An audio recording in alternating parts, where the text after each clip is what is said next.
All right, welcome everybody. I'm so glad that you could come out tonight. I was a little concerned about the weather, but it looks like it's all going to hold off and we're not going to have any issues. So this is a first class. I hope that we have many more. But we're going to talk obviously tonight about astrophotography, and we'll see if this ends up on the internet. Yet to be determined. But Michael and I were hanging out here with our friend DCB, Dave Brown, doing astrophotography. Whereas my astrophotography never got better. I was terrible, still am. And the thing is that Michael back then, he wasn't very good either. But it really did, it really did come along. And pretty quickly, Michael ended up building his own observatory in his town, and started making these trips to Cherry Springs, Stellarium, and really immersed himself into astrophotography. Obviously, it helps to go to Cherry Springs, where you have such fantastic skies, and a lot of people around you too, and that are all as interested in doing good astrophotography and good visual astronomy that you get at Cherry Springs. Stellarium, maybe not so much. It's a little goofier at Stellarium because you got people doing laser pointers, and you got a guy with the bright lights turning on, and it's a little more challenging. But Michael has really excelled in the last couple of years on his astrophotography journey.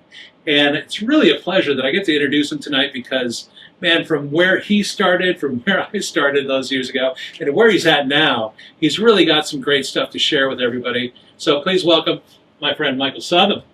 All right. Thank you. And thank you, Dan, for encouraging me in the hobby. And when I started in the club, it sounds like it was a lot different. When you started in the club, you know, nobody talking to you, and having Dan in the club is, you know, he's a great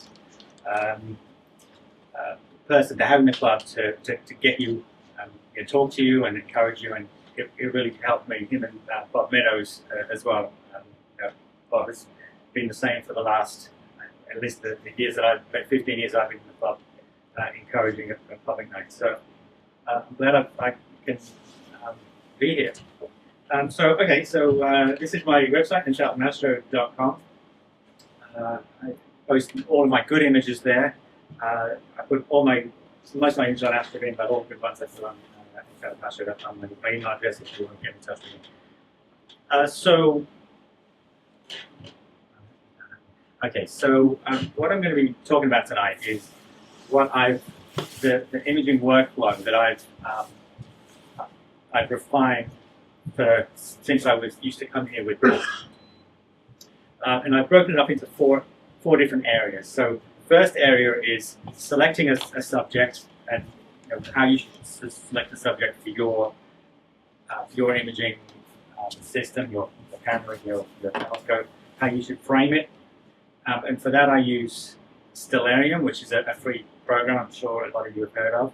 But you can really use any planetarium software. Sky Safari and the SkyX are great as well. Stellarium, depending on the subject that you pick, you may need some help from PhotoShop to frame your image. After you've selected your image or images, I put all of my my imaging sessions into a Google spreadsheet. So when I get to Cherry Springs, I've driven there. It's taken me 6 hours to drive there. I spend 2-3 days there, 6 hours back. I want to make use of every single last minute of dark sky that I can. So I certainly don't want to be selecting an image and trying to frame it when I'm at Cherry Springs. So I get everything done before I go there, and I put it down in a plan. Moving on to how to take the images, I use Astrophotography Tool. Astrophotography Tool is like $25 or something, and it has a subscription of $5, $8 a year. Nina is also very popular and getting more popular. It's free. SharpCap I'll talk about a little bit later. The author of SharpCap, a gentleman by the name of Robin Glover, is the GOAT when it comes to image acquisition. Some great lectures online from that I would recommend watching from Martin Glover. Another program sequence generator. If you have a Canon or a Nikon camera, you might use Backyard EOS, as I did when I was here with Dan and David. The first 10 years of my Life in astrophotography, I use backyard EOS with my Canon. Backyard Nikon, that's the same. If you have an ASA Air, you might use that to take images, or you might have a smart telescope that'll take images for you. Moving on to stacking, so take the subframes that you've taken, put them into Photoshop, and you do some initial work with stacking them together. Hello. And an option instead of PixInsight is Deep Sky Stacker. Deep Sky Stacker is a free program, so that's also very popular. Moving on to image processing. So I went through a stage where I thought to myself, astrophotographers use PixInsight and only use PixInsight. So I made myself only use PixInsight. But PixInsight is, I find creatively, it's very limiting. So there's certain things I do in PixInsight, and then once I get to that point, I go over to Photoshop, and it allows you to be a lot more freely creative. So the first three of these stages, I would say, are not subjective, except for maybe the treating of your image and your framing of your image. There's a perfect way to do 1, 2, and 3, and there's a perfect way that we should be striving for. And you want an image with the most signal, the least amount of noise. There's a perfect way to do that, and it's not subjective in my opinion. Moving into Photoshop, however, that changes. It's completely subjective.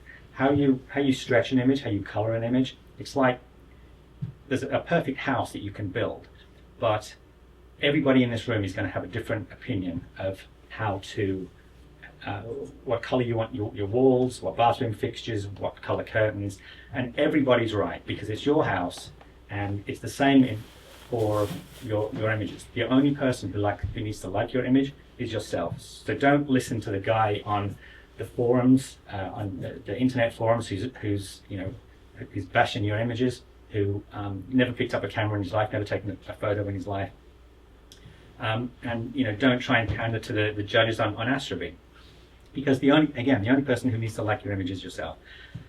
So that's what I'm going to go over. So let's get into it. I'm going to sit down for most of this because I need to operate a bunch of programs. Okay, so selecting an image. So this is Stellarium.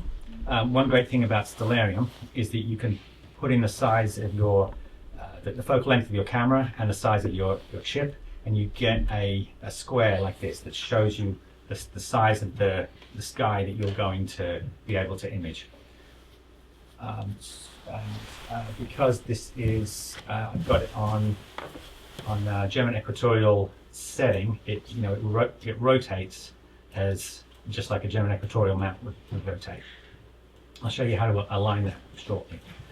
A great way to find subjects is to look at the galactic plane. So the galactic plane, most of what we see in the sky, the cool stuff to image, a lot of what we see to image is in the galactic plane, because that's where most of the galaxy is. So if you just start at one end of the galactic plane and start panning through it, you can see all of these nebulas. If you want to image nebulas, these nebulas start popping up. So I used to select images like this. You soon run out, but these are all the really bright images. North American nebula. I don't know what most of these are actually. Does the program come with the images that are shown there, or do you put them in? No, it comes as it is with these images. But it's only the most popular images, and I'm going to come to that in a minute. So you can find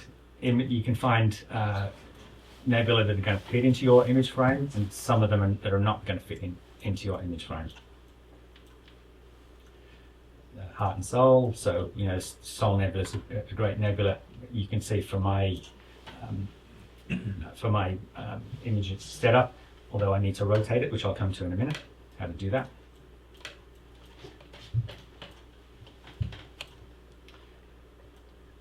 What's that one? The monkey head. So here's an image. I forget what this nebula is called. Spaghetti Nebula. Okay, you can see it's way too big for my imaging setup. So if I wanted to image this, I probably need to do at least 4 mosaic frames. So you've got to think about that, and I've done that in the past for Ro Ophiuchi, which is a beautiful nebula. I'm sure you recognize it when you see it, but even 4 frames is not enough to get all of that. So that's one way. Once you've run out of things to image like that, we talked before about the Orion Nebula. So let's zoom into the Orion Nebula. So there's the Orion Nebula. You can see it fits nicely into my image frame. There's the flame and the horse head. And you can rotate your image frame any way you want. Yeah, and I'll show you how to do that. Now, something I wanted to mention is the horse head. It's called the horse head because it looks like a horse head. And horses were used to seeing the right way around with their the legs down and their heads up. In space, there's no up and no down. But when you see the Horsehead Nebula, you always see it the way that we see horses, right? So what I would say is that the Mona Lisa is a masterpiece, whichever way it's hung up. If it's upside down, it's still the same masterpiece, but it's harder to appreciate if it's upside down. So, I try and normally I will go with the way up that makes the most sense and to me looks the most balanced. And so in the case of the horse head, it's with the horse head up. And this is the way I think you pretty much always see the horse head depicted. Okay, so some other nebulas that we can look at. So actually, you know what? I'm going to go to, once you've run out of bright nebulas to look at, a great way to select images, to pick images, is on Astrophotography. Astrophotography, if you have not heard of it, is like Facebook for astrophotographers, and you can simply look up the type of nebula that you want to see in the search. So if you haven't noticed, I like dark nebula. My wife tells me that I need to start imaging things that are more colorful, so we can put up on the Don't change. I love your dark nebulas. Keep them. So I think dark nebulas are like the most beautiful thing in the sky, which is why I spend so much time imaging them. I also like it that they are incredibly difficult to image. Yeah. Oops, nebula. That's going to help, isn't it? It's a lot harder to image dark nebula from Westport because dark nebulas are really, the detail is really fine. So it gets washed out in these locations like Westport by light pollution. So you go to a dark sky location and you can pick up the really fine detail. So I'm going to look up dark nebula. So I didn't see any that I liked on Stellarium. So I'm going to look at what other people have taken. So you'll see there's a lot of this nebula. It's called the dark shark, and other than the Iris Nebula, I think it's the first dark nebula that I imaged. And some people do it with varying degrees of success. And another one is the dark seahorse, which is very, very popular. I think that was about the second one that I imaged. This is the one that we're going to be concentrating on tonight. It's ADC 6951, which I don't see in that image actually. I think no, it's right there. But the rest of it is the dark nebula that I wanted to see when I imaged it. The dark penguin, and you see the dark shark as well. This is a really nice image of the dark shark. Wow. I will say though, I'm not going to criticize anybody else's work, but these images I would choose to frame in a different way. I spend a lot of time framing images, and I think it's often overlooked. People point their telescope, go to this object, and however the telescope frames the image is what they go with. And I think that's a shame, because when you take a wide field photograph, you even take time then to frame the image the way that you want it, so it's balanced. And when you're spending 12 hours driving to a dark sky location and then 3 days there, you certainly want to spend some time framing. So let's say we find a subject that is this one. This is the one that we like. So we want to see how our image setup is going to frame that. And in fact, I'm going to go back to the start, and I'm going to search for that image. Okay, so it's NGC 6951. And I'm looking for images of just that nebula. That's actually my image right there. Whoops, wrong program. So in Stellarium, I'm going to search for NGC 6951. Wow, there it is. There's the galaxy, and there's all the nebula. But where's the picture of the nebula? It's not there because it's so off the beaten track that Stellarium doesn't have the nebula there. So I got to figure out where I want to center my image and how I want to rotate my image. So how do I do that? The way I do it is like this. So in Astrobeam, I find a really wide field view of the field that I want to look at. So there's one there. So actually, this is the iris is to the right there, and the dark nebula is over here. I mean, you can see my cursor, and the galaxy is way down the bottom. So I know I can't get all of that, but it's a great image to start with for framing. So what I do is I will go to Stellarium and I'll take a screenshot of that. Now this is incredibly long-winded, and it takes time. It can take 30 minutes, an hour, 2 hours to frame this the way that I want it. I'll take that and I'll put it into Photoshop, and I will take a previously taken image of that nebula. I'll overlay it. I'll rotate it until it matches the star field that I have, and sometimes that is so frustrating. Sometimes that can take 30 minutes just to figure out where all the stars are, and so it's time consuming, but it's worth it. So once you've done that, you've found where you are, you can reduce the opacity of that layer, see where you're at. And so you can see that the nebula is touching the top of my image frame right now, with kind of a big gap on the right side, a little gap on the left side, a big gap on the bottom, so it's not quite right. Go back into Stellarium, move the frame a little bit to where you think is going to be better. And so I've rotated it, actually. Keep doing that until you get the frame that you want. So I think I'm on the right angle now, but I'm moving it about until I get it what I think is perfect. What do you have on the other layers?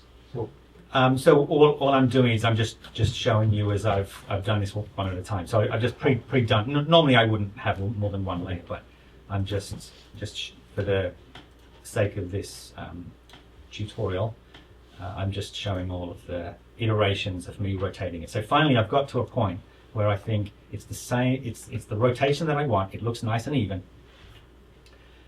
and there's the same gap, the left side, the right side, the bottom, and the top. So it's as perfect as I can get it.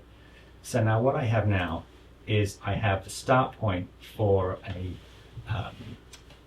the framing of the image in Astrophotography Tool. So what I have is a rotation angle, and I have a right ascension declination coordinate to center a slew, and I'll come to where you use that later. So how do you know what the rotation is?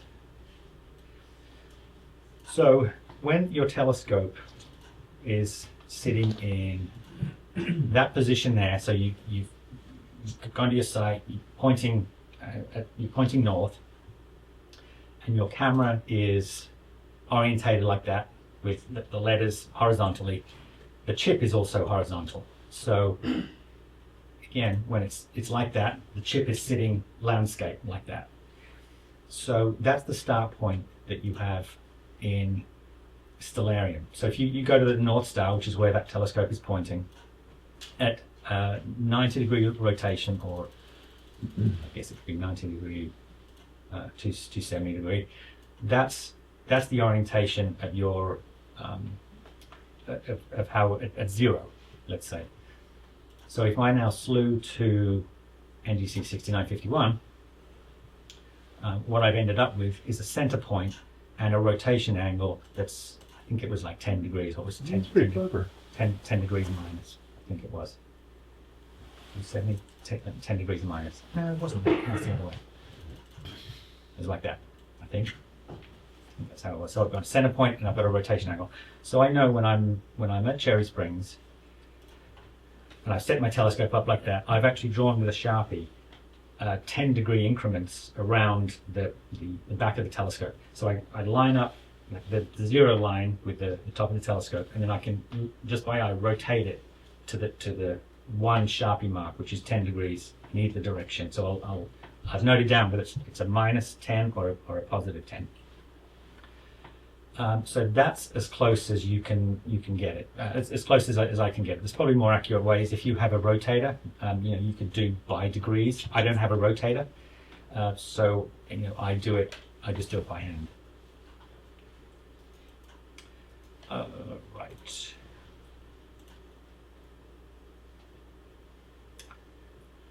Stellarium, gone over that. Okay, so once I have my framing. That's the framing that I ended up with, by the way, with doing, this is the image we're going to work on today.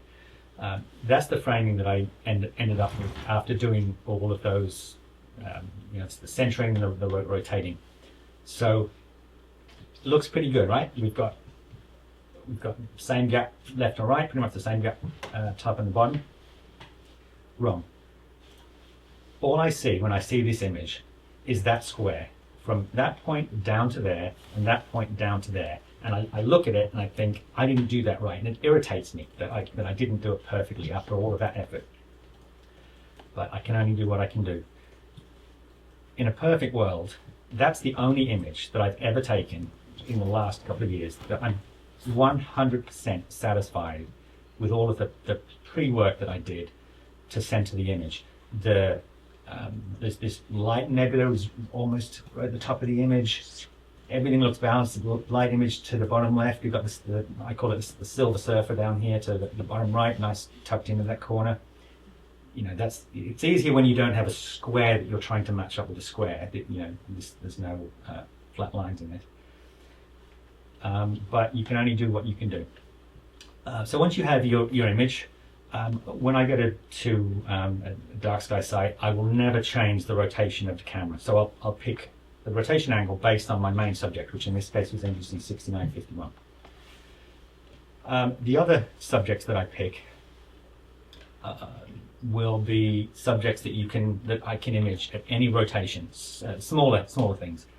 That it doesn't matter which angle you image them at, and I'll put them into a spreadsheet like this, so I remember it when I get there.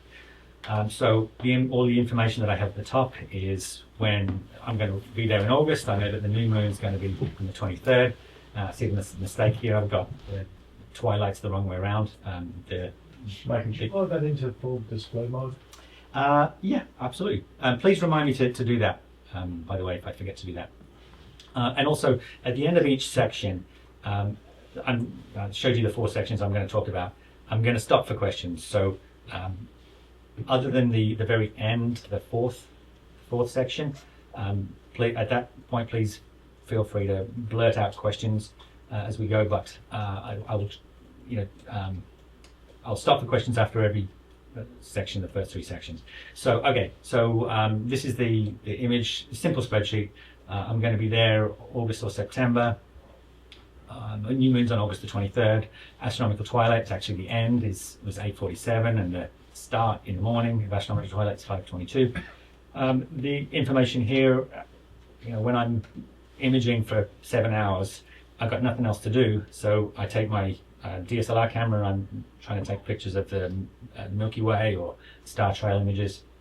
And this is information to do with how I do that.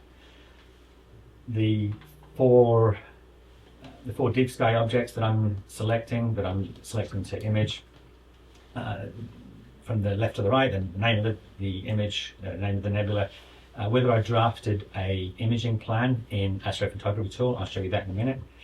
What time of night I should image that subject. It might be something that is when it's just gets nighttime, it's already high, and it'll set or be low in the sky by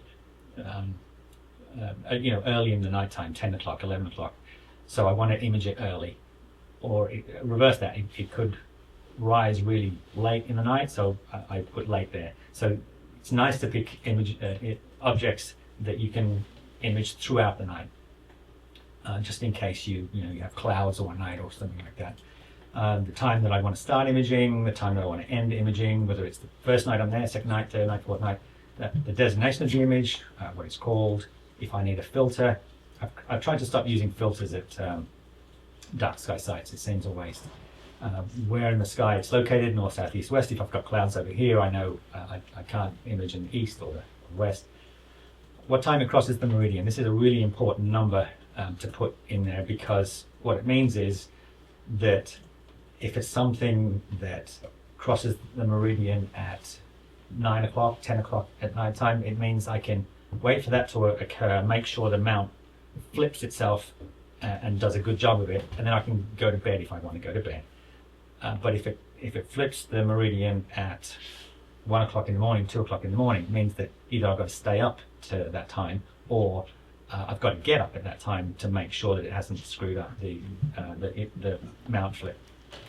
Rotation angle is where the camera is rotated, which I just went through, and the height above the horizon at different times, just to see, just nice information to know how well you're going to be able to image based on how high it is above the horizon. Okay, so that's the end of the first section. Do you have any questions about the first section? Yeah, Stellarium, you said that by default it picks an orientation, and is that so? And that's your north counterweight down, basically. The Stellarium doesn't. Oh, it doesn't. So Okay. what it does, it just has. I don't know where it comes when it starts. Does it start at 0? I'm not sure. So when you put in the size, what camera you have, the size of your chip, Yeah. and the focal length of your camera, it'll draw this square for you. Whether it starts at 0, I'm not sure. I can't remember. But when you go over to the North Star, you can see here that when I get to the North Star at 0, Yeah. I'm portrait orientation. So if my camera is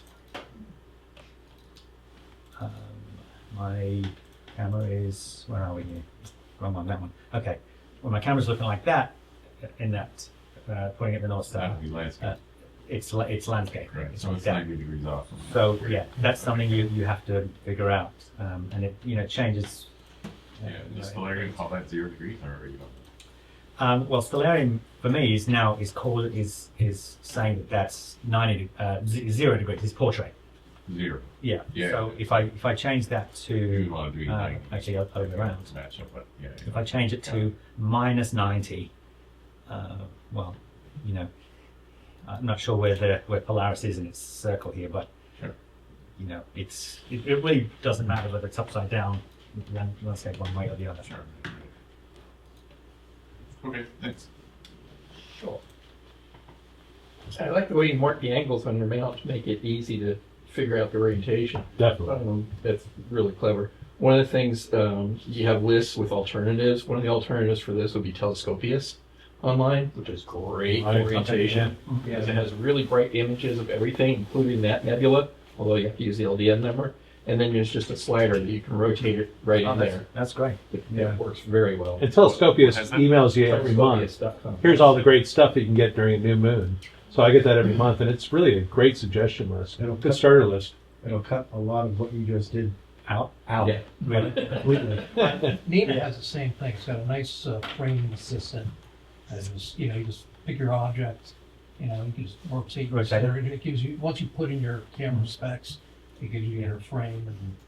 So I'm a really slow learner, which is why I've taken so long to learn some of these things. But the amount of things I learned just by putting this together, I'll go through that. Every day I learn something new. So thank you for that. When you in Telescopia, can you put in the size of your chip and then you have an account so you remember it the next time? Yeah. Will it show really obscure like dark nebulas? Yeah. I have five cameras and all the different sensors are in it. And I actually use it to decide which camera to use based on the size of the sensor that I want to get for the whole thing. So Okay, right. you can handle the telescope, the sensor, and any Barlows or anything else you want to put on to modify what you've got. And it's free. Then it's free. Full screen. Like it. Okay, full screen. Yeah. Telescopius.com or .org? .com? So it's online only? Yeah. Okay. Runs on iPad. So this is some of this information that I'm about to tell you is need to know. A lot of it is nice to know. I like to know when I'm driving a car what's under the hood, and that's what I'm about to talk about. So I'll try and get through it as quickly as I possibly can. So a CMOS sensor, the chip in the I think all of the ZWO cameras are called CMOS sensors.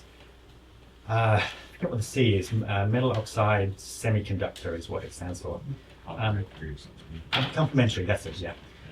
So it's the CMOS sensor, its only job in the world is to turn an analog signal into a digital signal. So that's taking a photon and turning it into a number for each pixel.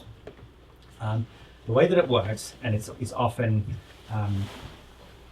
the analogy that's given is that it's like if you put an array of buckets outside in a rainstorm, let's say 20 buckets by 10 buckets in a rectangle. As the rainstorm, actually each bucket's sitting on like a bathroom scale.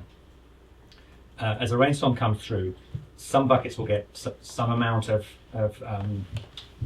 raindrops, some will get more, some will get less, and the weight of each bucket is read off as a weight. And the same thing, similar thing, happens in the chip. So all of the new chips are backside illuminated, where the wiring is at the back of the chip. The photodiode, it's called, is in the middle. So each one of these photodiodes, it's made of crystalline silicon, and this is like the bucket in the rainstorm. The substrate separates the buckets, and then on top of that you have a color camera. At least you have red, green, and blue filters that capture color images. And on top of that, you see the correct spelling of the word color here. Notice that. You have That's Ferner. you have micro lenses.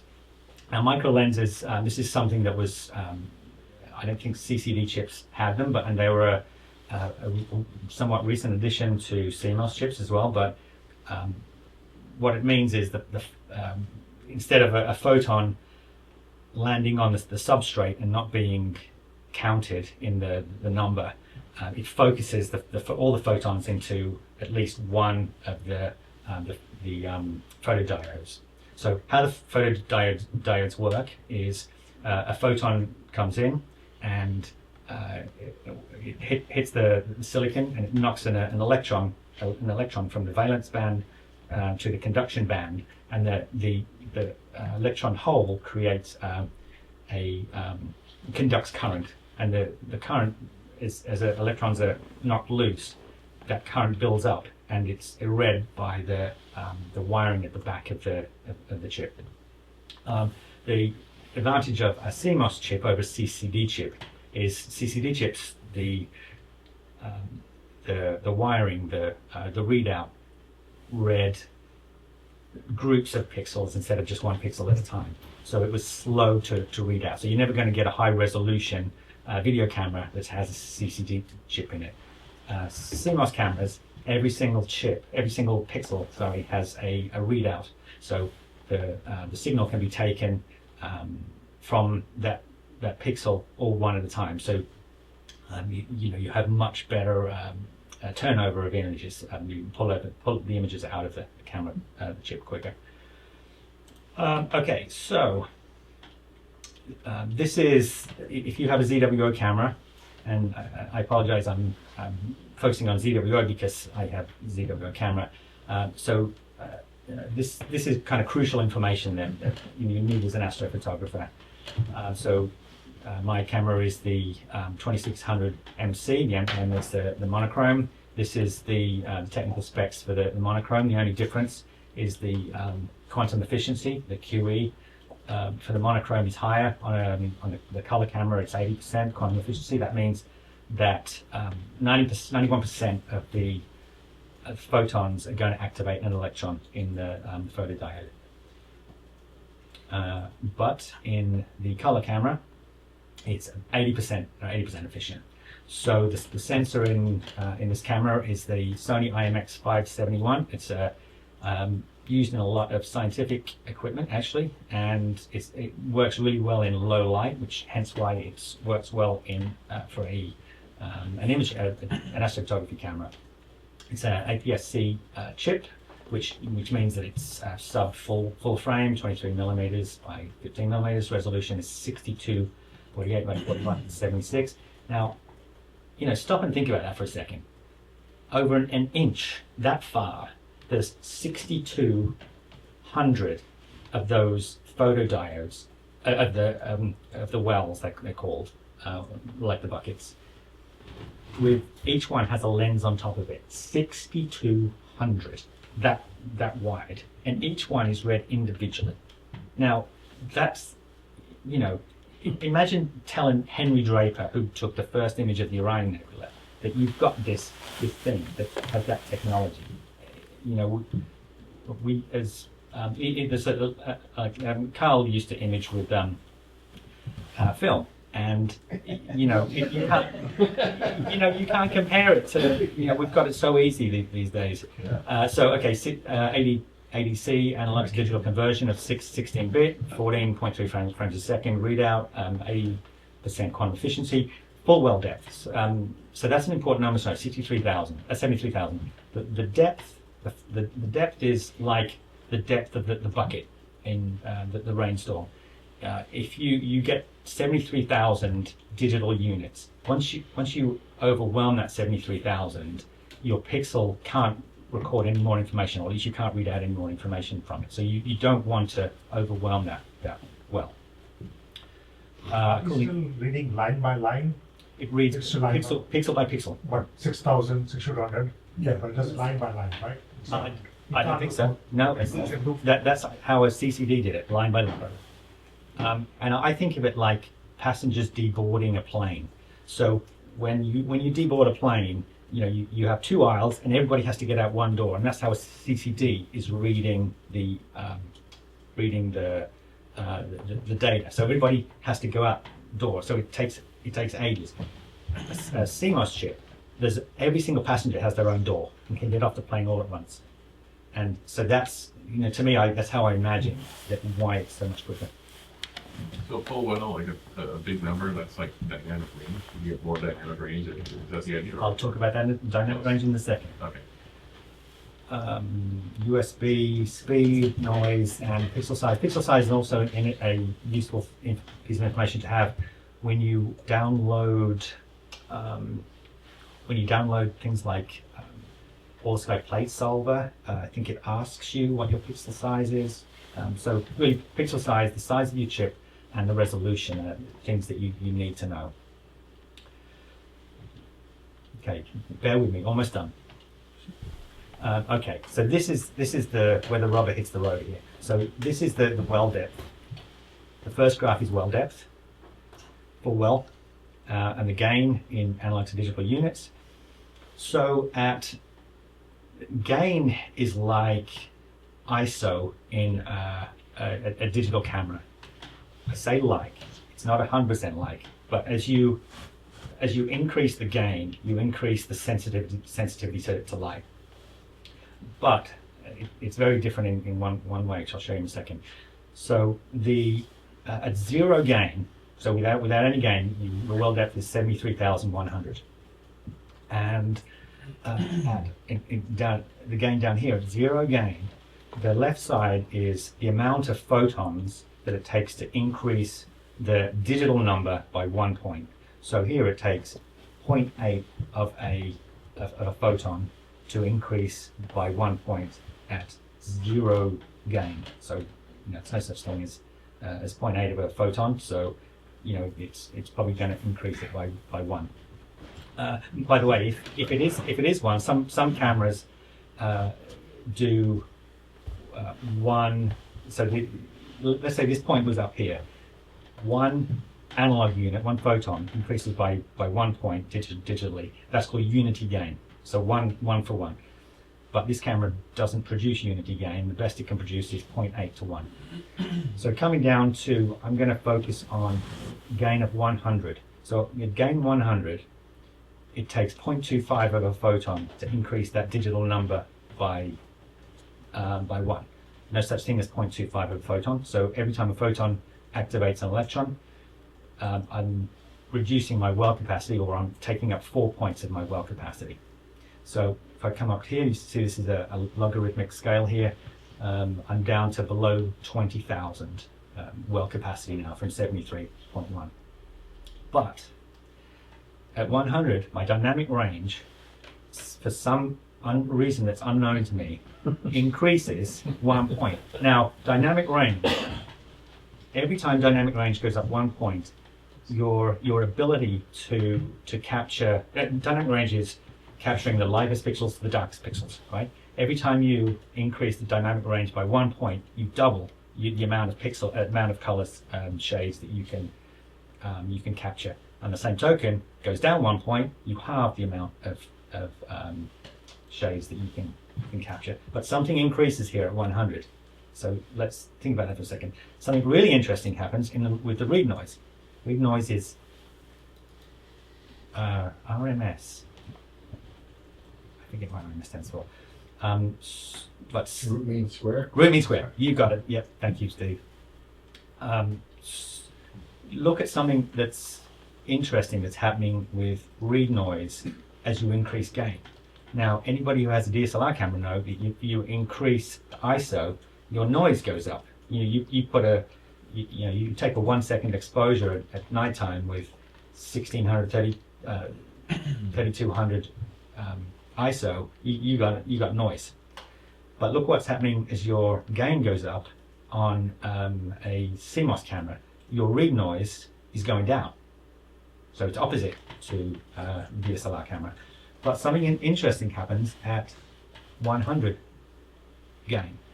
Your read noise drops way off. So at zero gain, you've got 3.2 read noise. But if you go to 100, you have this big drop off, and then it's negligible drop off after that. So what this is telling you in a big bright neon sign is use 100 gain on this camera. Is it 100 or 101 or 105? Yeah. It shouldn't be 100, should it? 100. It says 100. It says, but Guess what I use? 101. 101? I always go one more because I want to make sure that I get that big drop off. Yeah, turn the knob to 11. So. Up to 11. So there's more to it than this, but this is as far as I want to go. I've exhausted how much time that I want to spend figuring this out. DWO is telling me I want to use 100 gain, so that's what I use. Ish. Okay. Yeah. 101. And that's not all your noise. That's just read noise. But that's That's just read noise. Yeah. Very I'm important. not thermal noise, not shot noise. Right. Now, I'm glad you brought that up because coming back to my friend Robin Glover, if you download his program SharpCap has a calculator to put in your your read noise, to figure out what your read noise is. It also, if you have a camera that doesn't have this information, it will calculate for you. It will have you point your telescope at a blank piece of wall, you take an image, cover the scope up, and it will calculate all of these for you. Again, as I said, there's a lot more to calculating gain value and exposure length than I'm telling you.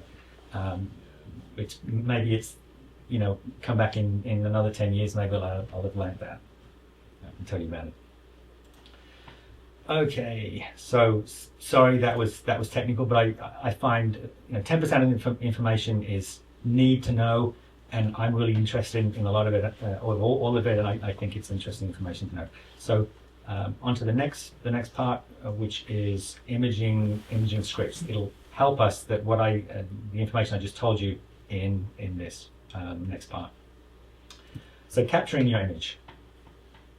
So Astrophotography Tool has the ability to create a script which connects to your mount, connects to your guiding camera, connects to your imaging camera, and issues commands.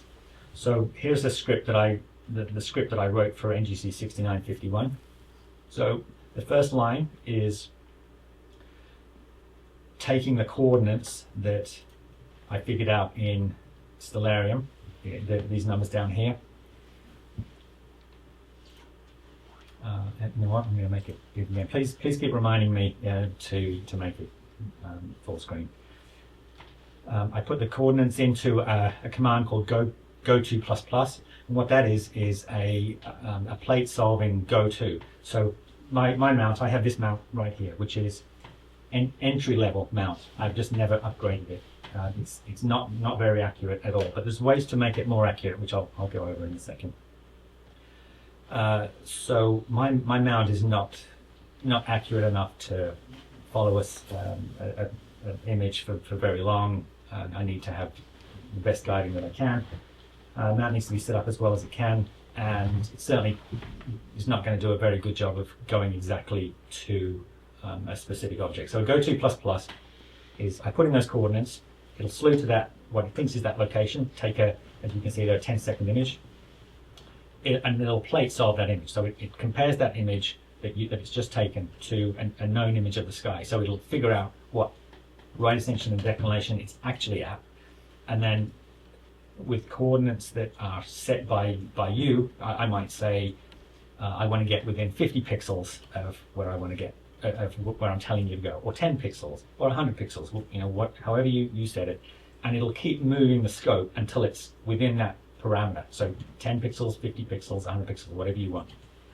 And it'll keep doing it, and then once it's got to that point, it'll go on to the next line of the script. So the next line is, I'm going to start guiding. Next line, set the image name to NGC 6951, and I'm going to refocus, take an hour's worth of images, which I'll go over in a second, what all these numbers mean, and do that a whole bunch of times. I think 6 times, is it? And then once I've done that, I've calculated that it's going to be getting light at this point. So I'm going to stop the guiding, and I'm going to warm the chip just to make sure I don't get any freezing in the chip. There's a lot more that you can do. You could slew the mount to a park position. You can then turn the mount off so it's sitting nice and tidy for you when you get up in the morning. I don't like doing that. I like to just let it keep going in case it screws up. Mm-hmm. And you're doing all these because you're expecting your focus to be in 30 course at a night because of the temperature or whatever. Exactly right. So this is Astrophotography Tool 4.65 or something like that. There's a new version, 4.7, I think it is, that you can refocus based on temperature. You have a temperature sensor. Rather than doing this 6 times, you just say take 6 hours worth of shots and refocus every degree. But I like doing it the hard way, obviously. So up until this point, this is how I've done it. I probably should learn an easier way. So this is the goto++ command. I'm going to this object. I'm taking a 10-second exposure, and it's called this. This is the autofocus command. The parameters for the autofocus. I have different ways I can measure the star, full width, half maximum, or half flux diameter, or inverse power. I don't know what inverse power is, but half flux diameter is the default, and it is the gold standard for measuring how focused a star is. And I'll show you in a second why that is. So what it'll do is it'll draw it'll figure out the half flux diameter of the star, and it'll normally appear up there, and then you'll get more and more, and eventually you'll get a parabola appear in this view here. The center point of the parabola is the perfect focus position. So it'll then, with your have an autofocuser, it'll move to that position, and then you've got perfect focus for the next hour or so. Half flux diameter, full width, half maximum. What are they? So strangely, I couldn't find a diagram of the difference between them, so I had to make one. This is just a Photoshop dot, it's not a real star, but just for illustration purposes, this is full width, half maximum. So if you imagine a line across here, and a light, a number for value for the light at each point, it's going to look something like this. So you have a light curve goes up to a maximum point in the center of the star, and then tails back off again. Notice that this light curve never gets to the bottom. It's never at zero. And I will tell you why that is in a second, and why it matters and what you do about it. So halfway up this light curve is the half maximum light, and the full width of the half maximum is the value that is being calculated by the autofocuser. The better way to do it is half flux diameter. So half flux diameter looks at the entire star and measures the brightness of the star, and then calculates the circle where half of the brightness of the star is located. It's a number that's slightly smaller than full width half maximum, but because it's looking at the whole star, it's a better guide of the focus of the star. Smaller numbers are better. Where am I? Right. Okay. Subframe duration and guiding. So the consensus on the online forums is that the longer the frame, the better. And to an extent, that's true, because the longer the frame, the less noise that you have. But there's a big caveat there. Firstly, if you take a 20-minute exposure, if your mount is capable of doing that, but AVX is certainly not capable of doing anything near a 20-minute exposure. What happens if a cloud comes across your image in that amount of time, in that 20 minutes, or an airplane passes through the frame, or a bunch of satellites, which is getting more and more of a problem recently? Then that whole frame is on the scrap pile, probably. So if you listen to Robin Glover, what he'll tell you, and again I suggest you watch his videos, that once you get to about 2 minutes, 1 minute, 2 minutes, the length of the frame, that the noise drop off, is law of diminishing returns. So my frames are 3 minutes long. I always use three minutes because it seems to work for me. However, the length of the frame is also governed by the size of your image. Now the 2600 makes images that are 50 megabytes. So the more you have, the more your computer is going to have to stack at the end of the process. So often I'll have average at least 200 frames, maybe 300 frames or more. If you have a full frame camera, you might have 119 megabyte as the 6200 has. Now, you soon have gigabytes and gigabytes of information that your poor computer is trying to stack. And there's nothing more frustrating than when you're trying to stack 300 frames and it crashes after 30 hours of trying to stack your frames. So you have to balance.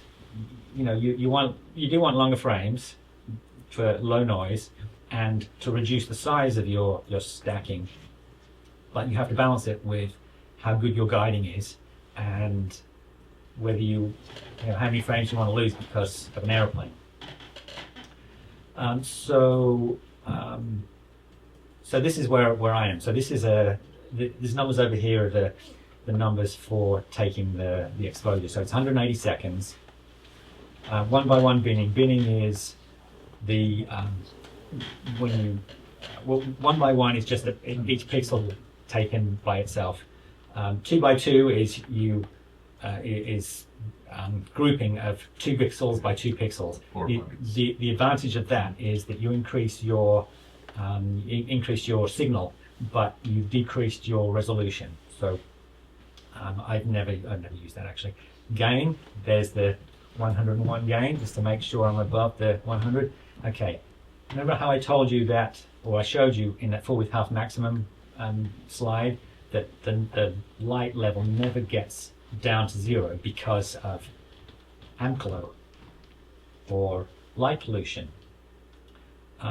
Nothing to do with the image that you want to take. It's just all factors that are beyond the sky.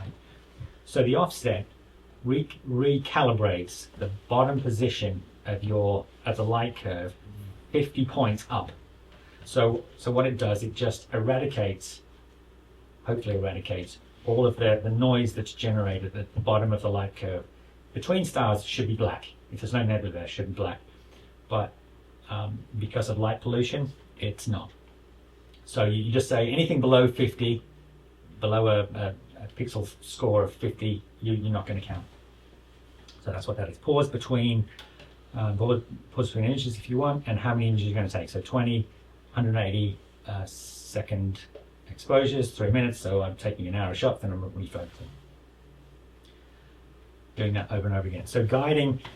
So please don't knock me for my poor guiding. You know, again, I'm working with a telescope that is entry level.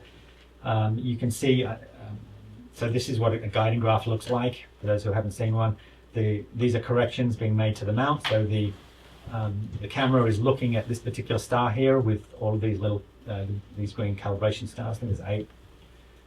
And it's making right ascension corrections, which is the blue, and declination corrections, which is the red. And you can see there are about 2 arc seconds, a little bit more than 2 arc seconds.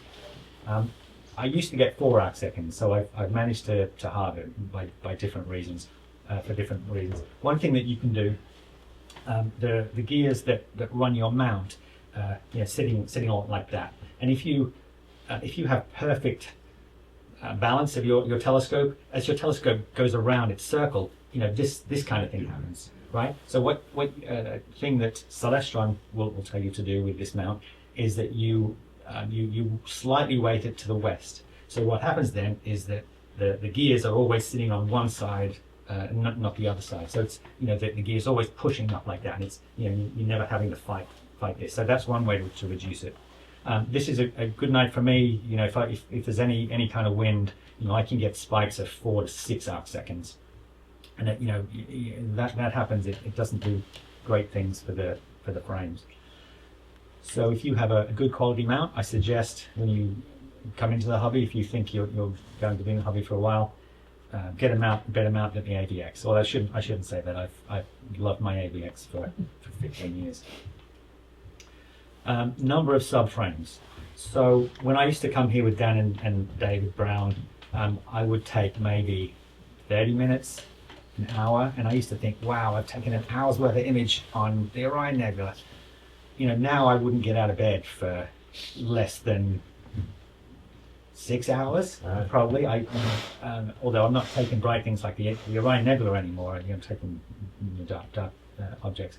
But I would say that there is a law of diminishing returns that I find after about 15 hours. I've gone to 24 hours of data. And once you get to like 15 hours, it starts to get to a point where you don't really see the advantage anymore. So, I like to get, if I can, at least 10 hours of data, which then I reduce out. I send out the worst images, which I'll show you shortly. Calibration frames. Calibration frames, very, very important. I used to take, there's three basic types of calibration frames: dark frames, bias frames, and flat frames. I used to only take dark frames, and in hindsight, dark frames are the least important, in my opinion. Dark frames, to take a dark frame, it should be taken at nighttime, or at least with a cover on your telescope, and it should be taken with the same duration of frame that you're taking your subframes at. So if it's 3 minutes, you should take 3 minute dark frames. And it should be taken with your chip at the same temperature as your image frames. What you're taking a picture of is hot pixels, so pixels that are dead in your chip. And with those calibration frame, dark frames, the stacking can remove those frames, those pixels, from your overall stack. It's important. I always take them, and I just think that they're the least important of the three. Second most important, I would say, is the bias frames. Bias frames are taken just like dark frames with a cover on your telescope, but they're taken at the fastest frame rate that you possibly can. What you're taking a picture of is the noise that's in the chip. So once you have those, the stack can remove the noise that you've taken a picture of from the stack. The most important frames, I'm going to say twice, the most important frames to take are the flat frames. I never used to take flat frames, and I always had problems with gradient, and I couldn't understand why. The minute I started taking flat frames, what a flat frame is taken the same as a dark frame, a bias frame, as fast as you possibly can. The fastest frame rate I think is it the fastest frame rate that your camera can take?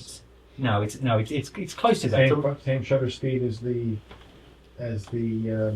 for flat. All that matters is you get a middle gray. So Astrophotography Tool has a flat frame setting. So I don't pay attention to it. I just take it. Whatever it is. And I take like 20, 40 of them, something like that. But the way that you take them, if you have the ability, you can have a light panel that you put in front of your camera, or in front of your telescope. Or in my case, I take t-shirt flats, which is I have a nice white t-shirt that I put over the front of my telescope, hold it in place, and then I take a bunch of shots. And what you're taking a shot of is inconsistencies in your image train. So it could be a smudge on your primary mirror, or it could be a dark spot on one of your lenses in a refracting telescope. Super important, because if you don't take them, you're going to get this. You're going to have an image consistency. But with them, I haven't had one since. And it's in a minute I'm going to show you it's going to save you some money. Money? Any questions on taking images? Just wanted to point out the one thing: your astrophotography tools is PC only. Oh, is that true? Okay. Could you take a flat frame against just the sky during the day? Is that a nice even? Yes. Need a t-shirt, but yes. With a t-shirt, well, you're saying without a t-shirt? Yeah, just look at the sky. Well, you're going to look at blue. Yeah. A lot of programs that will. I think that's because Pick up on it. done for dawn. Well, they started. Yeah. I think it's done. I didn't mean to start an argument there. No. Gloves off in this room. Sorry, we're gonna. Do you recommend I take all the calibration shots the evening of, like the same temperature, or can you do something later on? Certainly dark frames have to, but I'm so lazy. Firstly, because I take t-shirt flats, I have to take them in the day. But I always point at a flat part of the sky, but I always have a white t-shirt over the front of it, so you get a nice white grey. What do you translate the t-shirt with? Sky. At night? No, at day. I never do it at night time. So don't you have to keep your camera completely in the same exact position? So the dust doesn't. So the dust doesn't move? You just don't want to saturate it. Probably. You probably do. Yeah, but I don't, and I've never had a problem doing it. Yeah, you do for vignettes too. That'd be the same orientation. Same, yeah. It always has to be the same orientation. So if you, so this is one of the reasons I don't have a rotator, is because every time you rotate your camera on the telescope, you've got to take different flats for that, because you're rotating what's going to create the smudges and the vignetting in relation to your chip. So, you know, it's one of the reasons I don't have a rotator. I'm also too cheap to buy a rotator. But you know, every imaging session, I try and take 4 images at the same rotation, so I have to take 1 instead of flats. So can you speak about, or do you ever shoot dark flats? So that's no, I don't. And I read up about dark flats, and I don't think that they would do me any good. Because lately I've been reading that you don't need the bias if you shoot dark flats. Because they're doing a similar role as what you're doing with a bias frame. A bias frame, exactly. Yeah. I shoot both. I don't trust the. So, you know, you start to get to the edge of my research. So I did look into doing dark flats, and I just didn't see that they would improve my my calibration any. So, yeah.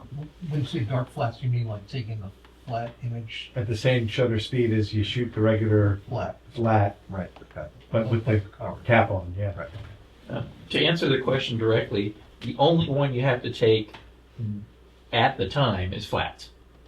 Bias frames you can take whenever you want. Dark frames, if you're using the DSLR, you have to take at that time to maintain the temperature. If you're using that camera, you can set the temperature. You can take whenever you want. Yeah.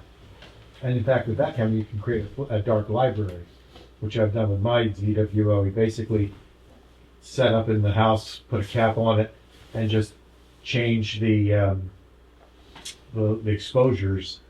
Create a library of like 25, 30, 40 at each given temperature, at each different not temperature. Exposure, thank you. And then you have them forever, or at least for a while. So I'm gonna own up, and I'm gonna say I never take dark frames. I save them because the problem with a dark frame, this is I've always heard that you take them at the same time, with everything's the same temperature. I guess it's the only camera. It's only the camera that needs to be in the same temperature. But because I've always taken them at nighttime. I didn't want to give up good nighttime time to, because if you take 40 of them and you want to take 20 or however many, that's 3 minutes each. You've lost an hour.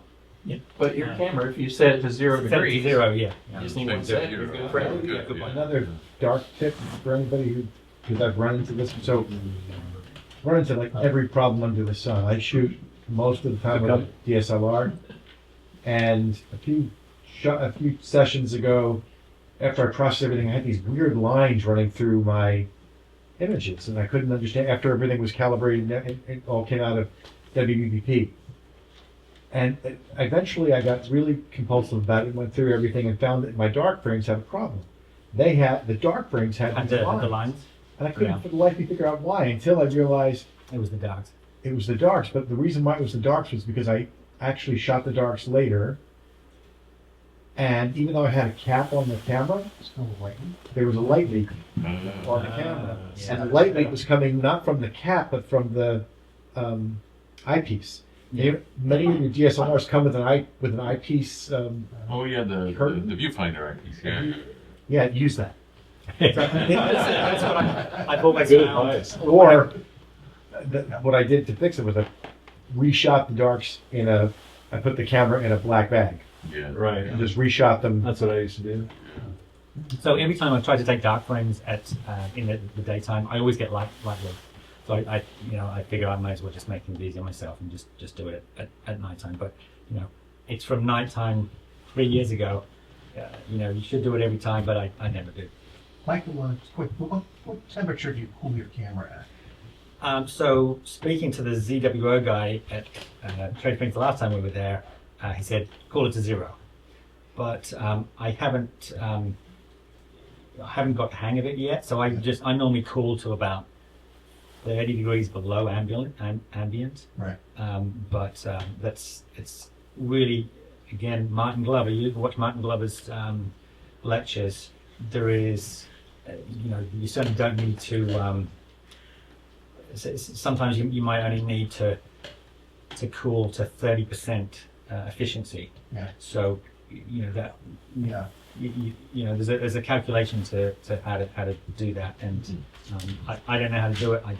I can only pass on what I heard. I was at the NEAC conference last year, and I forget who the speaker was, but he talked specifically about CMOS cameras and specifically ZWO. He said -10 is fine. Yeah. There's no real Yes, benefit below -10. So I said minus minus 10. Yeah. Yeah, -10 Celsius. Yeah. Okay. So moving on. Okay. So now we've got through all the hard stuff. Now the fun stuff's going to start. So once you have all your subframes, you need to weed them out.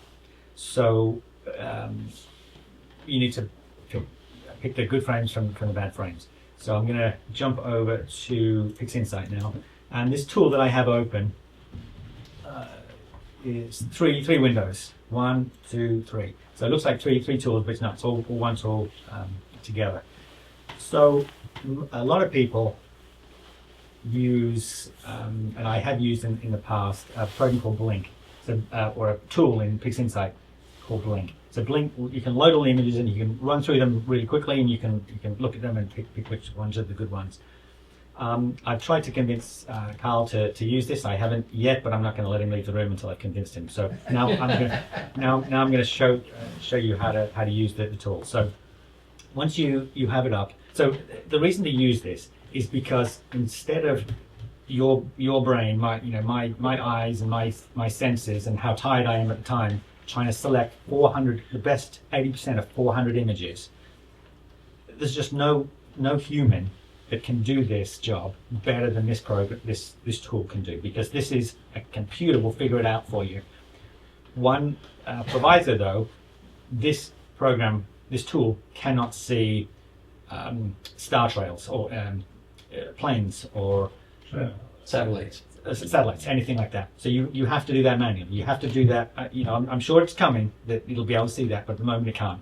And the data that I had you download, I didn't notice until I'd stacked them all together that it had some of the images had PixInsight projected the trails. For some reason, the stack that you have, it didn't. So I'm going to show you how I do this and how I save myself the effort of going through 400 frames. There's no way you can look at frame number 1, frame number 100, and frame number 400 with the same eyes. That you just can't. No human has got that attention span and that eye for detail.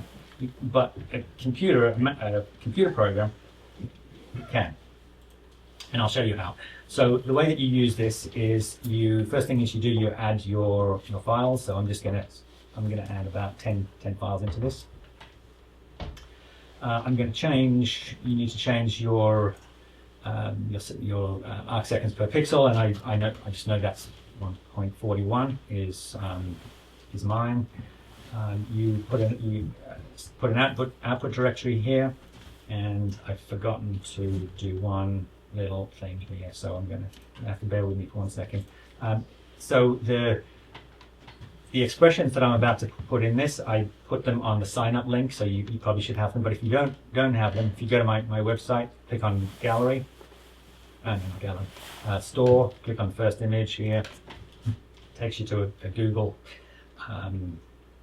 The Google Drive. I think I gave this is the Google Drive I gave you for the sign up link, and click on the expressions, and these are the two expressions that I'm going to put in. So this first expression is the weighting. So what this expression will do, I got this from the tutorial that I watched. These words here, these commands. But what this will do is it will find your highest rated image that you use as your base image when you do a stack. So I mean, you can see what it's doing. It's using full width, half maximum, minimum, and maximum, eccentricity of stars and weighting. It's putting them all together and it's figuring out which is your best image. So come back into PixInsight, and I'm going to put it into approval. No, waiting, I'm sorry. In fact, no, I'm going to run this first because I think it's going to delete this. So I think I've done everything. Yeah, okay. So up here you see it says measure subframes. So I'm going to click global apply, which is this round button here. And hopefully it's going to do it quickly. Yep, did it super quickly. Nice. Okay, yeah, but you see it's deleted the expression from there, so I'm going to repaste it in there. I'm going to take the approval. Now the weighting never changes, but the approval, this is just the start point. It's going to change for every single image, and I'll show you how you change it. The first thing is I'm going to do is, so each one of these vertices on this line here is one frame. So I inputted about 10, so there's about 10 vertices here. So I'm going to apply this so that you see that now that they've all got X's on them. So based on that expression there, every single one of those frames is rejected. So I've done, there's something in there which is rejecting all of these, every single frame. But I'm looking at signal weight. So I don't want to reject based on signal, or I don't want to prove, should I say, based on signal weight. So I'm going to change it to the first one. I'm going to do it 1 point at a time. Full width half maximum is the first one. You can see all of the other things that, or the other characteristics that the program has measured. Noise, amount of stars, altitude, azimuth. So if I change it to azimuth, you can see it's a nice straight line. Altitude, it's kind of a curve as it's going. This object's going through the sky, but I'm not going to reject based on that. I'm going to approve full width half maximum. So the line that's running down the center, the black line, is the average full width half maximum. So you can see it's about 3.6 something for this set of images. The dark band across the middle is the first standard deviation, and the lighter gray is second standard deviation. So I get sad when I have to throw away too many images, and so you might be less sad than me and want to reject based on the first standard deviation. But I find the second standard deviation rejects about 20% of my images, and that's about all I can sleep with throwing away. So you can hear, so full width half maximum, if you remember, the smaller the number, the better. So see there's a less than symbol here. So full width half maximum, less than 7. So I'm obviously not rejecting based on that because 7 is way high in the air. But I'm going to change it because I do want to reject this frame here because it's further up, bigger than the second standard deviation. So I'm going to say, it's a bit less than 4.2, but I'm going to change full width half maximum to less than 4.2. Right. So you want to get it, this one has confused me for quite a long time. Are you trying to maximize for the lowest band, the middle gray band, or the top, or are you trying to land everything in the center? Again, the lighter gray band is the standard deviation, right? So from where, measured from where? The lowest part? No, the line in the middle. So the average. So this center line, that's the mean. That's the mean. Yep. And anything above or below that, within that first gray band, that's for first standard deviation. That's one cent, and that's what you want. So again, if you're more discerning than me, if you don't mind throwing away more images than me, you could reject based on outside the first standard deviation. But 80% is as much. 20% is as much as I want to throw away. So I find second standard deviation is about. I'm throwing away about 20%. So in that illustration, you only would have one frame that you tossed. Exactly right. Yep, based on full width half maximum. So I've done 4.2, so that's rejecting it. So there's no minimum, right? Because the full width half maximum, the smaller the better, right? So I don't want to reject based on outside the standard deviation downwards, only upwards. Yeah, so your mean could be bad. It probably is. So it's not like you're shooting for the mean, because maybe the mean is, the best is 0, not. Yeah. Okay. Okay, so next, eccentricity. So eccentricity is based on my AVX, something that I have a problem with it. Eccentricity of stars is, zero eccentricity is a perfectly round star. Is that right? Or one. But as your guiding fails, that star is going to turn into an elongated star, right? So this program is measuring the stars and looking at the eccentricity. So there's the mean eccentricity. And again, eccentricity, you want the smaller the number, the better. So you don't want to reject based on really low eccentricity because those are the images you want. But there's two images here that are above the second standard deviation for eccentricity. And that standard deviation looks like it's about 7.2, something like that. I'm going to change that to 7.2. I haven't applied this yet, so it's not. I'm not looking at that. 7.2 or 0.7? Yeah, 0.72. I'm sorry. Okay, and stars. Now, change it to stars. Stars is something that you want to reject high and low. Why? Because if you're imaging like a big star field and you've got 2,000 stars in that star field, and a cloud comes in front of your image for 10 seconds, 30 seconds, a minute, whatever it is, some of the dimmest stars you're not going to see them. So you have a means for rejecting the frames where there's a cloud has come into play. So you do want to reject on low. And stars high. Again, my AVX mount, a gust of wind might bump it to an arc second or something, or a couple of arc seconds. And so each star becomes a double. So all of a sudden, I'm going to have an image where instead of having 2,000 stars, which might be the mean, I've got 4,000 stars because it's looking at counting each star twice. So standard deviation low for this is about 7,000. So I want to reject. So this is obviously what's rejecting all these images here. So I'm going to go 7,000 is the low point, and the high point looks like it's about 80. Well, it's not going to reject anything. There's nothing up there. But when you have 400 images, you are going to find some that are high. So less than 80. Let's say 8,400. 8,400. Oops. Nope. That's not right. 3 out. Nope. Still not right. Okay, so I'm going to apply that again. You see what it does. Okay, so now I'm going to see only 2 of the stars have now got X's on it. So this one is obviously because there's too few stars, but this one is for something else. So let's find what rejected it. Start with full width half maximum. It's not full width half maximum, but look, this star here, this frame here was obviously not a great image at all because it's rejected for full width half maximum as well. And eccentricity. So it's rejected because it's outside second standard deviation for eccentricity. So once you've done that, you've got to make sure. So I've applied this weighting as well. So what you want to do is change this top table to weight. You want to change it to descending so that your highest rated frame is at the top. And what I normally do is take a picture of the screen now. So when I go to stack the frames, I can see that this frame here is my highest rated frame. Oh no, hang on a second, something's wrong. Weighting, descending. Oh yeah, no, the weight. See, the weight is 9.417. The next one slightly lower, slightly lower, slightly lower, slightly lower. So you've got your highest rated frame on the top. So note that down, take a picture of it, whatever, and have it for when you want to do your stack.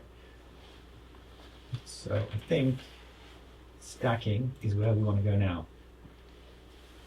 So this is take a screenshot when I've, normally what it looks like. You've got a lot more vertices, a lot more. Big screen. Sorry. And actually, I forgot to show you. You can see that up here of 162 frames, it's approving 133, which is an 82% approval rate. So I'm rejecting 18% of the frames. I'll sleep at night knowing that. Do you ever use that bar chart to the right? No, I've never used that bar chart. What is it depicting? Do you know what it depicts? Missiles launched at Norway? Could be. I'm not sure, Steve. I'm not sure. I thought there might be a way of using that by clicking on one of those bars, do a mass selection of things in a given zone. But I haven't figured out how to make that work. It doesn't do what I thought it would do. Yeah. I've never used it. I need to watch a tutorial on how to use it. The tutorial that I watched did not have anything about that. So who was your go-to tutorial? Adam Block or somebody else? so for this, it was lady. She's on Astrobin, Linda's Astrophotography Journeys. She does some really great images. So she has a tutorial of how to use that. But now you've seen my tutorial, you don't need to watch that tutorial, right? You convinced now? No, of course not. But so, you know, my point is that there's just no way that a human can do that as efficiently as this program can do it. But again, you need to use Blink as well, because you're not going to reject those airplanes. But you know, this is the most efficient way to do it. I'm seeing new kinds of programs using AI. I'm coming to that. Coming to that. Yep. Yeah, that's the bad. AI has really helped my astrophotography. Yeah. Okay, so once you stack the image, no, I'm not stacking the image yet. Actually, anyway, that's the point. Full screen. Okay, stacking. So once you've got your bias frames, your dark frames, your flat frames, and all your approved light frames, you input them into weighted batch pre-processing. You add an output directory, and you add the registration image, which is the highest weighted image that you selected in the subframe selector. So how would you do that? How would you select the best frame if Eyeball it, right? Yeah. So, you know, well, remember... I use the fit viewer that comes with ZWO, and after almost discovering the supernova in N65 one time, yeah, I go through my... you got close on that one. Yeah, you got close within a day. But I go through my images pretty quickly, and I only have about 40 images that I blast. Usually, you'll have 3 or 4 with airplane trails or satellites. Sure. You get them out. Or you get a cloud one, it won't be as bright as the other one. Gone. It has got a delete button right there. It's a delete. Delete. Yeah. No, I can see that. You know, when you've got 400 of them, you know, it becomes to a point where it can be. Yeah. So my guiding is I got. I can say to say I've never. That one will pick your best frame for you. What's that, sorry? Weighted batch pre-processing will pick your best frame for you. Yeah. Oh, really? Yeah. Yeah. I didn't know that. I told you I was a slow learner. Well, we're all learning something today. Yeah. Are you doing molecules when you get back home? Or you're doing, Oh yeah. yeah. So you're just. It takes me capturing? months and months. Okay. You know, I Shannon often asks me, "You go to Cherry Springs again?" I'm like, "No, I go like twice a year." And this is from like 6 months ago. Every single part of this process, I like to take my time, and you know, I want to do it as best that I possibly can. From framing the image to this part of the process. What was I just going to say about? The way that I do it is, you know, is my way of doing things. You know, so I'm certainly not saying it's the best, but what I will say to selecting these images by eye is that, remember I said the first 3 of the 4 phases, there is a perfect way of doing it. That I think, me as an astrophotographer, I want to do it perfectly. And to me, there's nothing subjective about up until this part of the process. There's a perfect way of doing it. Now, you know, I'm nowhere near perfect, but I like to aim for perfect, and doing something by my eye, trying to figure out from 400 frames, you know, there's no way that I'm the perfect way of doing it. How do you manage to get 400 frames in one session? Oh no, it's not one session. You know, it could be days and days. Got it. You know, I might spend 3 days in doing it from home. And you're doing it on the laptop? Yeah, actually, when I go away, this laptop is the go-to. Yeah. I don't do that. Maybe you have a desktop. I used to take a desktop there. I have a desktop in my When observatory. you come back, you could. Oh, yes. Yeah, no, you're right. Yeah, no, I put them on my desktop in my observatory, and I let that computer do it. Okay, so what you get out of it is a linear image that looks like this. What's a linear image? So if you look at the histogram on the left here, you can see that all the pixels are pushed up against the left side of the histogram, and all the dark pixels are over to the left. So what you eventually need to do is you need to make the histogram look a bit more like the histogram over to the right, which is like the image on the bottom right, where you've stretched all of the light over the whole of the histogram. But you don't want to do it yet. You want to. There's lots of work to do in the linear state, and that's what I'm coming to now. I'll just screw that up. So this is what you need to do. You need to take out you need to do deconvolution, which is sharpening of the image, and you need to take noise out. You need to do all of this before you stretch it, because else you're gonna stretch your noise, which you don't want to do, and you're going to make it very hard for yourself to increase the sharpness of the image. So coming to AI, there's 3 ways that I've done this, different stages. So I'm going to start at the bottom here. Photoshop has a command called unsharp mask, which is a way to increase the detail of an image, and it's a noise reduction tool. I would call those first generation. They're not very good at working with astrophotography images, dark images, but they do work.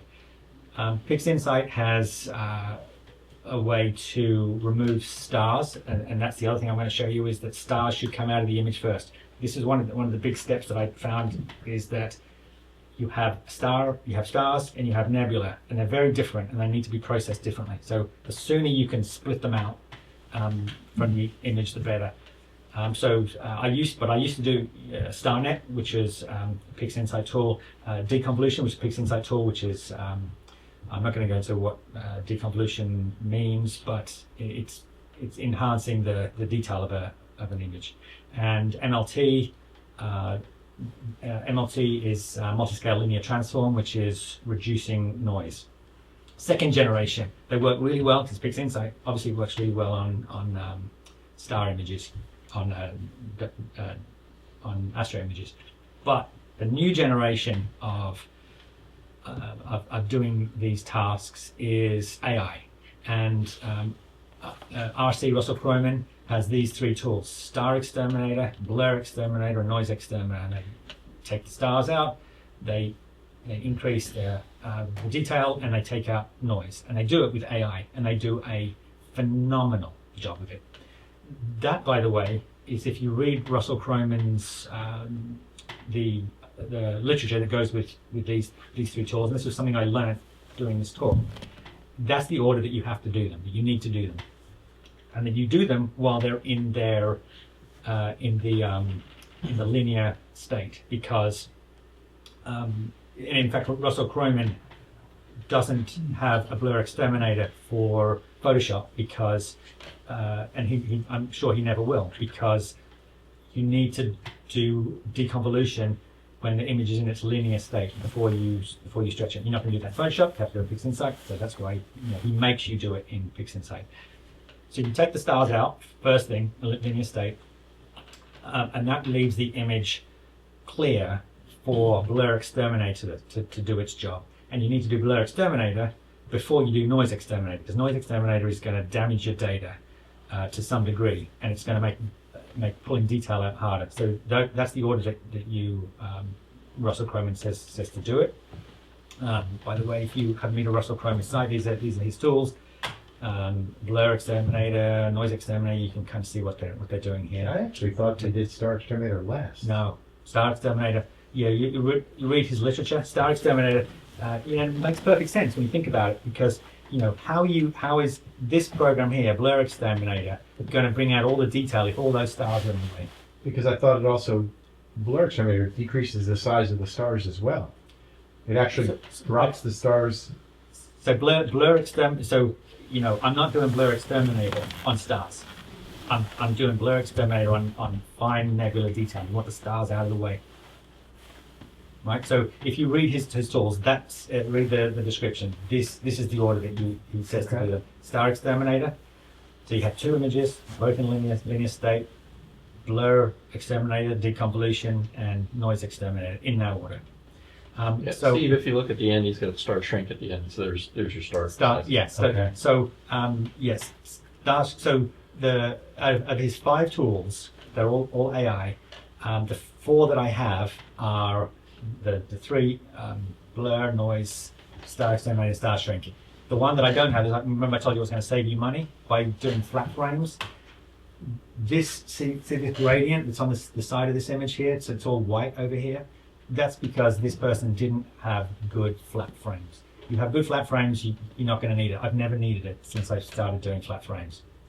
But if you don't do flat frames, spend $60 and Russell Cromer will help you out. You don't need it. There's actually a new tool called gradient correction. Yeah, right. Much better. So PixInsight. So I used to use PixInsight gradient corrector. I didn't find that it was that it wasn't perfect, but again, I haven't used any gradient eliminator since I did flat frames. Yeah. You know, it's eradicated the need for them. Sometimes flat frames. But, Yeah. So once you've done that on your, how am I doing for time? Okay. Let me see if I can get through this quickly. So in stretching. Okay. So once you stretch your image, so once you've done all of that, you end up with an image that looks something. Well, actually, no, not like that. You end up with an image that looks like that. It looks like that. The stars separated from the nebula. You stretch them by using the screen transfer function, stretching without you want to make sure that the channel lock is off, because if you don't, it's going to look like that. Take the channel lock off, do the nuclear button, send that information to the histogram transformation tool, reset that so you're not doing it twice, and then actually I'm not going to do it just in case it takes 5 minutes to do it. Can't guarantee. But yeah, you end up with an image that looks like that. You know what I mean? An image that looks like that, an image that looks like that. And those are the images that I gave you in the tutorial. Now, make sure I'm at that point. So I have that image, I have that image. Okay, now the real fun begins. So, is anybody going to follow along in Photoshop? Does anybody have those images? Do you want to follow along in Photoshop, or do you just want to see how I do it and then come back to it? I'm gonna watch. I'm going to watch. You watch. Okay. All right. All right. Perfect. Okay. So in Photoshop, so there's a few ways that you can load those 2 images in Photoshop. You can just open one image, open the other image, and drag the layer on top of it. Or there's a script. I forget where it is. File, scripts, load files into stack is the way to do it. Browse images. I'm gonna add. Where are they? Master, here they are. Stars and nebula. Right. So those are the 2 images that I want to bring in. I'm going to go OK.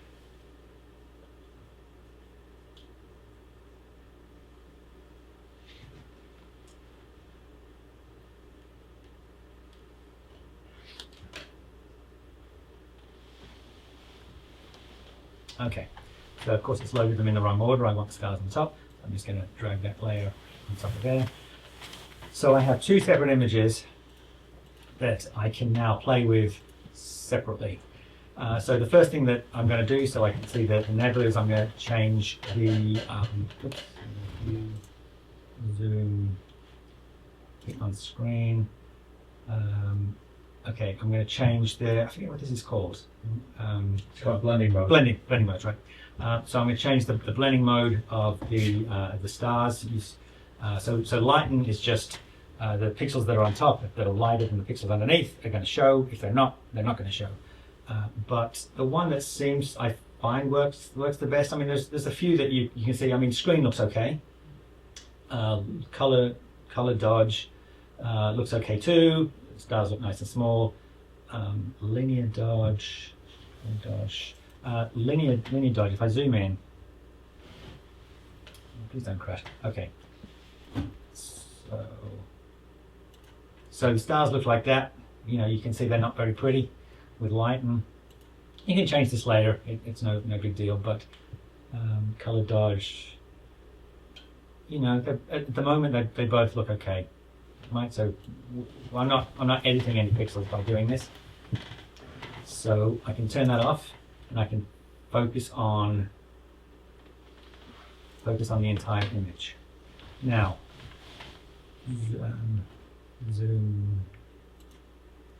Right. Okay.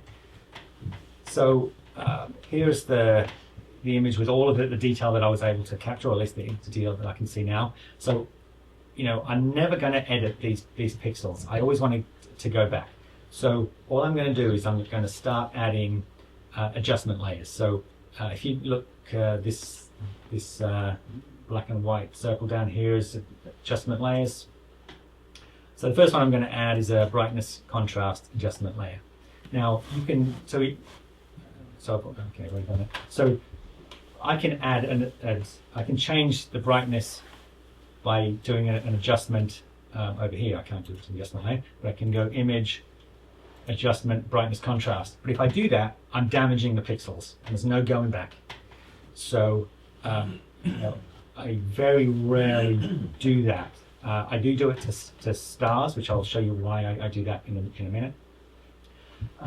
But the other advantage of doing an adjustment layer is that if I adjust the brightness up, let's say contrast, change the contrast to right.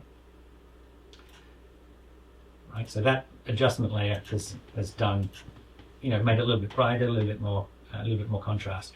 But something you can't do with the image adjust brightness is you can't go to the mask of the adjustment layer and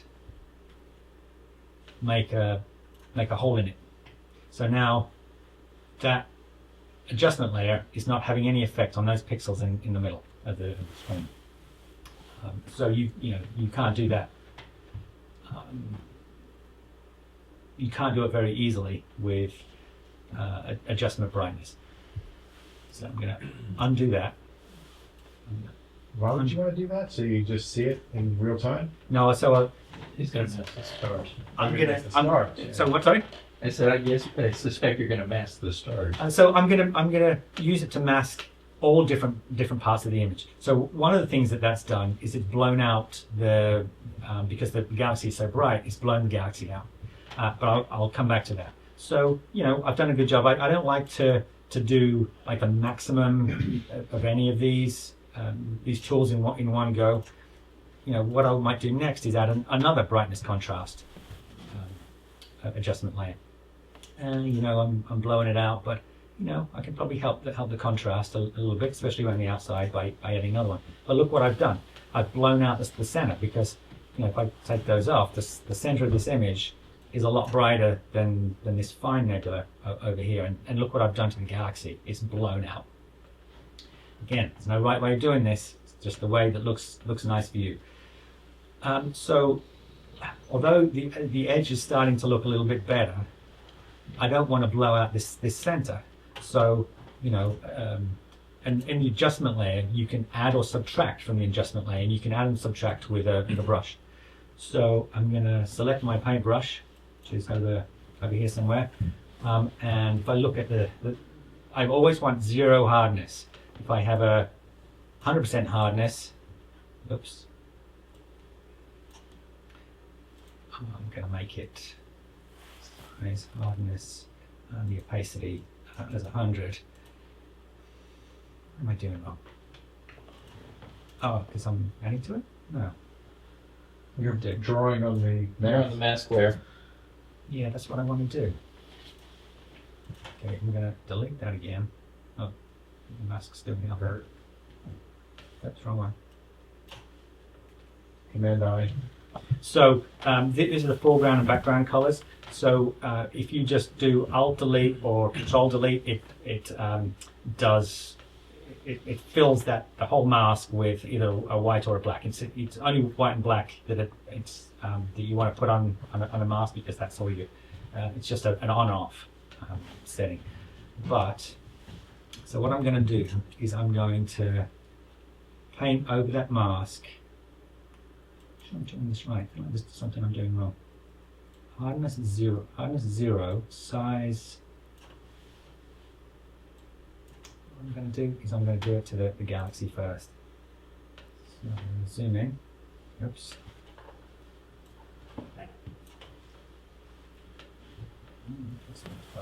Plus. Whoops. Right, galaxy's all blown out. So I'm going to take the mask, and what I want to do is I want to not apply the mask to where the galaxy is. So I'm going to bring the size of the brush that I'm going to paint with down to something that's going to fill the galaxy fairly quickly. Hardness is 0. Opacity is how much you affect the pixels of the mask. So 100%, it's going to blow a hole through the mask immediately. 25% opacity, it's going to take four clicks at that point to put a hole all the way through the mask. So I'm actually going to bring that up to like, I don't know, 50%. Oh no, so I'm doing size, hardness, opacity. Yeah, maybe opacity like, I don't know, 30%, something like that. What am I doing wrong? We have a selection somewhere.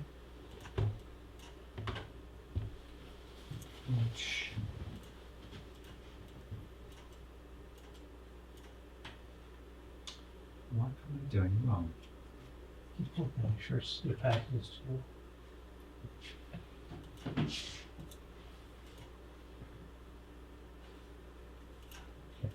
Oh yeah, no, it's working. Okay, so now I think it was because it was already blown out by the by this adjustment layer. So now I'm cutting a hole in the layers, in the adjustment layers. Okay. So now you can kind of see what I did if I disable the layer mask. You can see, you know, I've made it so that adjustment layer is not affecting that galaxy anymore. Made the layer mask, layer mask. So it's made it a little bit better. But also the center of this image is still way too blown out. So I'm going to make my brush tool super large. You can save you a lot of time right there. Instead of going to your brush tool back and forth, just use your right and left bracket on your keyboard, and you can see it grow larger and smaller. You don't have to do that. Oops, let me try that in a second. So I'm going to go black and that layer, I guess. So I'm going to just paint at maybe, I'm going to bring the opacity down so it's a lot more subtle. And remember, it's going to be subtle anyway because it has 100%, 0% hardness. So I'm going to start painting that out. Now you can see what's happening. You know, maybe that's a little bit.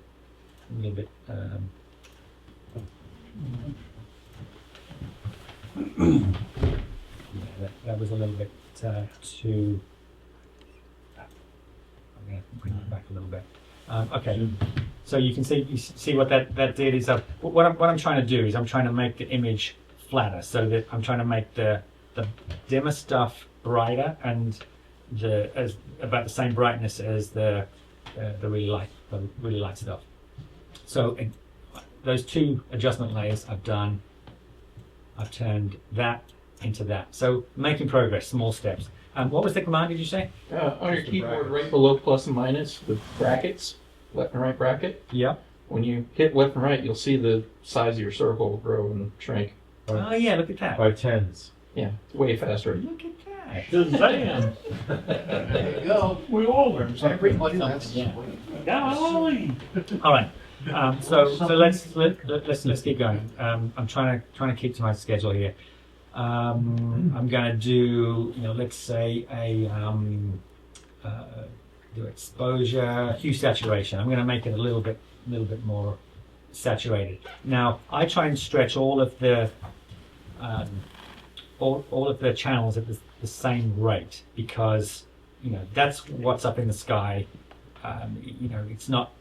I don't want to take the blue and make it way more blue, because then the histogram is going to be unbalanced, and it's I find it might look nice, but it doesn't look necessarily natural. So I try and I don't stretch one channel at the same time. And also, if you put it onto Astrobin shows you the histogram, so you can see people who have stretched one of the channels. But again, nothing wrong with that. Who needs to like this image? Only you. But I like to make it natural. Okay, I'm going to keep going. Brightness, contrast. Okay, so now what I'm going to do is I'm going to forget about the middle of the image. I'm just going to look at the nebula around the outside, and I'm forgetting what it's doing to the inside of the image. So I'm increasing the contrast around the edges a little bit. I've blown out the center, but that's okay because I'm not worried about center right now. Somewhere, whatever you like. But again, it's too bright in the middle, so I'm going to come back to my mask, and I'm going to make the opacity even less, and I'm going to start. It's very subtle now because I'm only 14% effective with a brush, but I'm I can't even see what I'm doing, but it is doing something at 14% effectiveness. So what it's doing, I don't know whether you can see the mask down there. It's I've got this blotch now, so it's not applying that adjustment layer to those locations.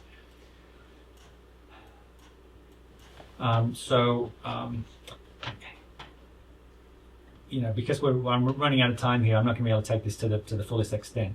But you can see what I'm doing.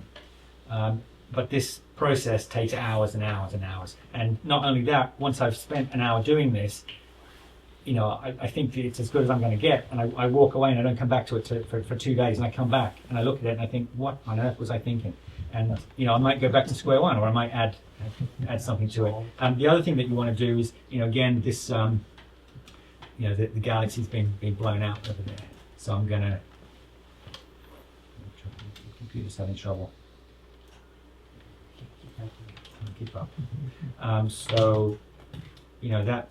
That adjustment layer there blew out that galaxy a little bit more. So I'm gonna bring my pixel size down and my brush size down, and I'm gonna make sure I'm painting black, and I'm gonna go my opacity now. I'm going to go back up to a high amount.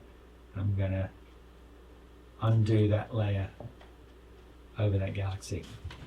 So I might want to do another adjustment layer just for that galaxy. So again, I'm not looking at anything else other than that galaxy.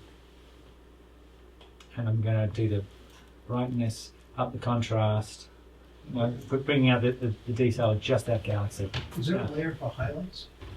Shadow. So I'm going to do Alt Delete, and I'll make that so that adjustment layer is not applied anywhere. Thank you, guys. Thank you. I'm going to use a small brush tool that's white to paint that adjustment layer. Good. So now I've got, and again, when I'm really doing this for real, I'm spending a lot more time making this more perfect. Then once I have the image nice and flat, the dark the most faint nebula is more visible. The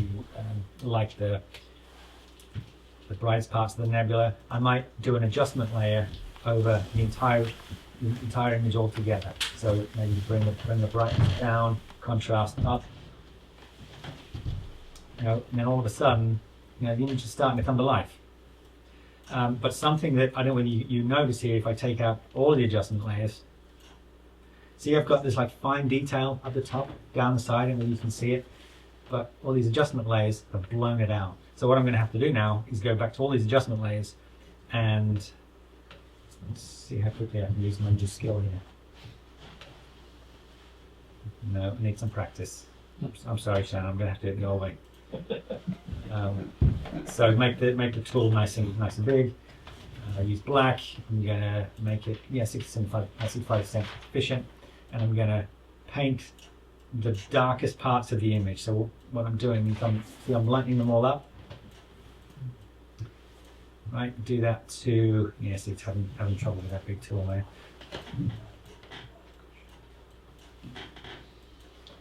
So you can see what's happening to the masks is black corners are appearing where there's the darkest parts of the image. So I'm making sure that those the layers are not darkening up those corners. So all of a sudden I've got detail back in the corners. And another detail to look at here is this thing here is actually a jet that's coming out of a. Oh, you can see the line here, by the way, from the satellites that I've got to take out. So this is a jet there's two jets coming out of a star. The other jet is hidden behind a dark part of the galaxy. And I might want to enhance that. So maybe the brightness contrast layer just for that. Brighten it up. But again, I don't want to do that to the rest of the image. Please don't crash. I say that a lot. But this time it's not listening to me. You can see there's a lot of noise in this image, by the way. Has it crashed? That's because I didn't listen to my own advice, and the order that I applied Russell Kryman's tools was the wrong order. So now I know through doing this research the order that I have to apply Russell Kryman's tools, and I think it has crashed, unfortunately. Which is did it really crash? Wow, I don't think I've ever had it do that before.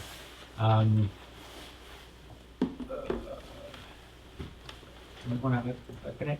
So eventually I've got my stars. I adjust my stars I use the Russell Kryman star shrink. I apply them with those with the blending modes, the blending mode that fits the best. Sometimes I'll do like a brightness contrast, a destructive brightness and contrast. It reduces the star size a little bit, and I end up with eventually an image that looks like something like that. But now I'm looking at it, I don't like the amount of green that's in it. It's too much green. So it's why you should never go back to images because you always think that you did them wrong. So, Your galaxy better than that. All right, Michael.